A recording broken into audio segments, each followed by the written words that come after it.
The victim is doing well from what we understand from family members. She's resting comfortably. The stolen vehicles, that every single one of our vehicles that was gone through was an unlocked vehicle. The two stolen vehicles, one was very short, it was only 100 yards. And then the vehicle deactivated due to the fob, it was outside the range. We've gone through that vehicle. There's another vehicle that we're looking at that was towed back here. We had nothing on that vehicle, and we're still looking for video footage of the individual involved. Wait, so both stolen cars have been recovered, or? Yes. Well, one was recovered within 100 yards. Because it didn't get very far. The fob was in the house, and I didn't know this. The fob was in the house, and the vehicle started. It went about 100 yards till it got out of range, and then just conked out. Okay. And the suspect bailed out of that. The neighbors chased him. They lost him. And then the second vehicle, where was that located? I don't want to reveal that. It was located a short distance from there. That vehicle was stolen and went to another city. That was recovered, brought back here, was processed. We don't have much on that. I know we all have the press release, but can you please just go through the series of events? So originally, Pine Banks area, Melrose Mall on Line, Banks Place, there was a vehicle that was broken into. When I say broken into, it was an unlocked vehicle. Every vehicle was unlocked. That went through.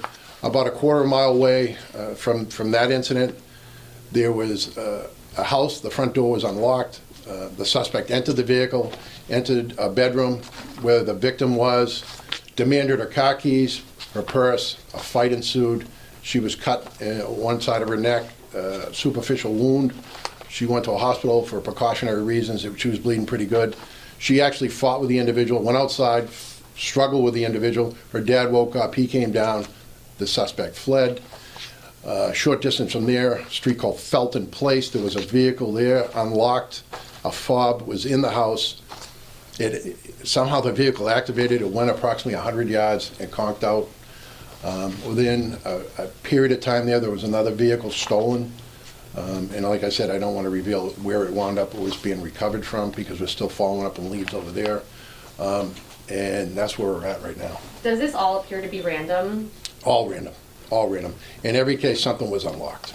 Go ahead. And two questions. What's your message for the suspect first, and then what's your message for the community with this guy on the loose? Well, let's talk about the community.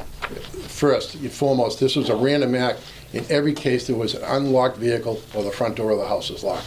So I can't emphasize enough to everybody in our community or everywhere. Lock your doors. You have a lock on your front door for a reason, or back door. Please lock it. And your vehicles, you're only making yourself a target having an unlocked vehicle. They're going to toss your car.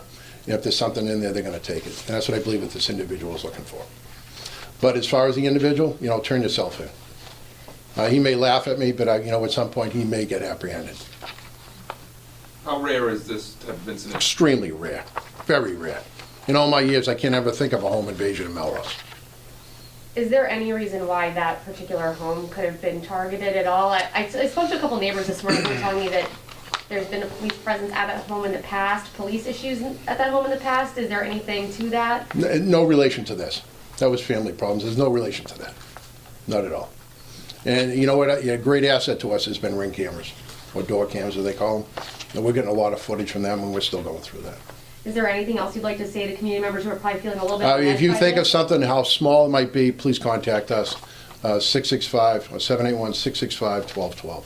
So do you feel that there is a danger to the community right now? No, I do not. I do not believe there's a danger to our community.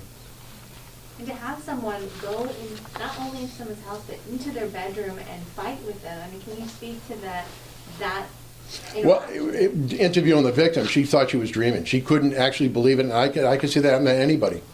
You know what? This isn't real. And then it became very real very quick for her. And I give her a lot of credit. She fought back. And this kid took off. How would you describe this guy going around? What would you say about him?